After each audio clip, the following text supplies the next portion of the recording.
নমস্কার। আজকে আমি তৈরি করব করম চার আচার।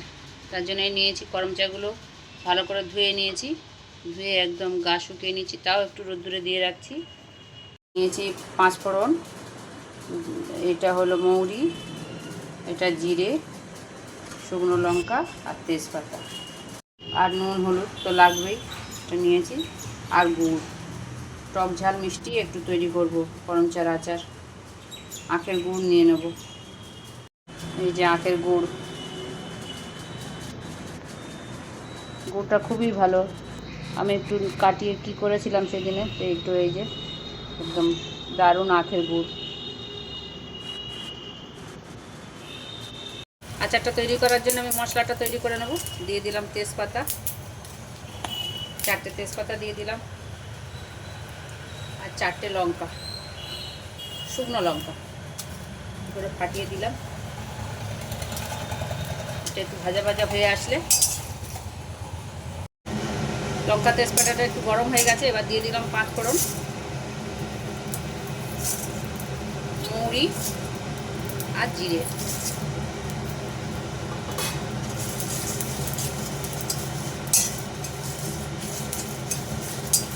ভালো করে ভেজে নেব।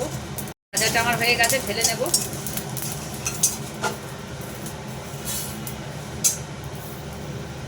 কড়াতে দিয়ে দিলাম তেল,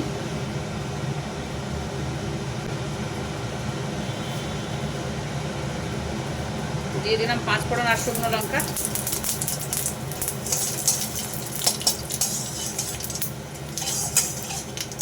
তেলটা গরম হয়ে গেছে।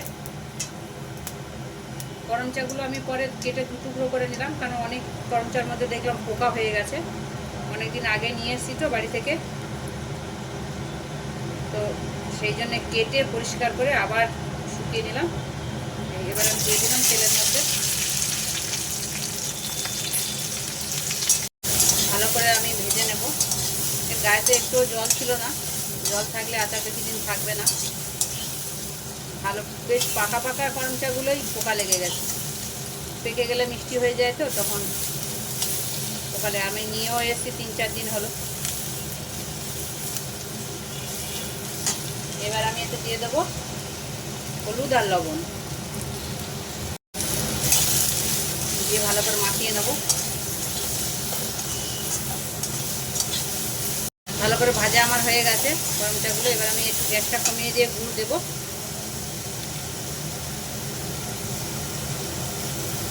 আখের গুড় দিয়ে দিলাম,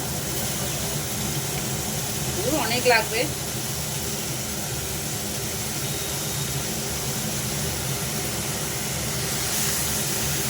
আপাতত এইটুকু দিলাম,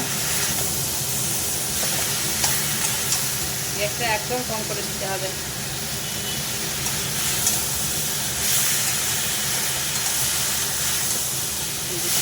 দিয়ে আমি ঢেকে দেবো। এবারে আস্তে আস্তে গুড়ের সঙ্গে ওটা বলতে থাকবে, আর আমি ওদিকে মশলাটা শিলে বেটে নিচ্ছি।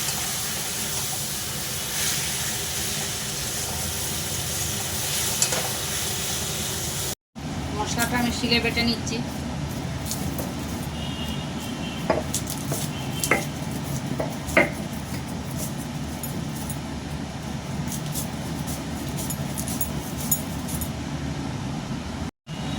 এই যে আমি তৈরি করে নিলাম, একটু গোটা গোটাই রাখবো, পুরো ইয়ে করবো না। এই যে এরকম। এবার এদিকে আমি দেখি আচারটা কি হচ্ছে, দেখবো সুন্দর হয়ে আসছে।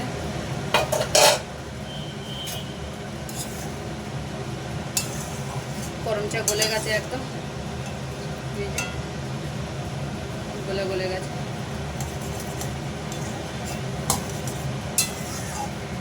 এই সময় আমি একটু লবণ আর মিষ্টিটা চেক করে নেবো, নিয়ে গ্যাসটা বাড়িয়ে দেবো আর মশলাটা দিয়ে দেবো। এই সময় আমি একটু মশলা দিয়ে দিলাম ছড়িয়ে, আর নামাবার সময় দেবো। মশলাটা দিলে ওর মধ্যে ঢুকবে। গ্যাসটা বাড়িয়েও দেবো।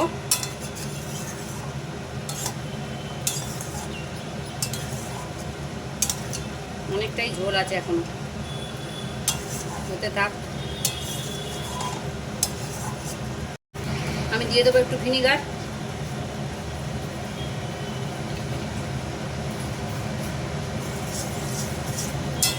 যে হয়ে এসছে, একটু ঝোল ঝোল নামাবো, কারণ একটু রোদ্দুরে দিলে আবার টানবে।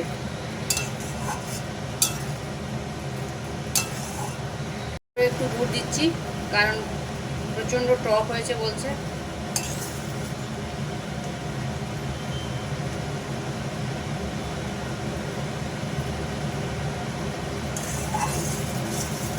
আবার একটু ফুটিয়ে নিই।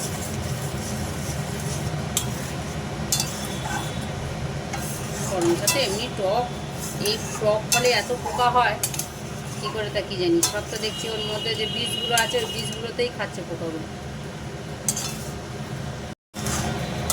হয়ে গেছে আচারটা, এবার মশলাটা পুরোটা দিয়ে দেবো। অনেকটাই গুড় দিলাম, দেখা যাক আবার কী হয়। পুরো মশলাটাই ছড়িয়ে দিলাম।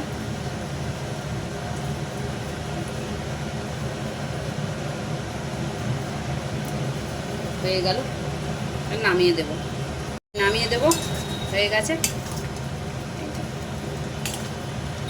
হয়ে গেছে। এখনও কেমন ফুটছে, প্রচণ্ড গরম তো। কড়া থেকে নামিয়ে দিয়েছি, এতে স্টিলের ছোট্ট গামলাটায় কেমন ফুটছে ভক ভক ভক ভক করে খেয়ে দেখো কেমন লাগে। আমার তো কিনতে হয়নি, যাদের বাগান আছে তারা বাগান থেকে নিয়ে, তারা তো জানে আশা করি কী করে কী করতে হয়। আর যারা কিনে খাও, করে খেয়ে দেখো একদিন কেমন লাগে। আমি তো এইভাবে করেছি।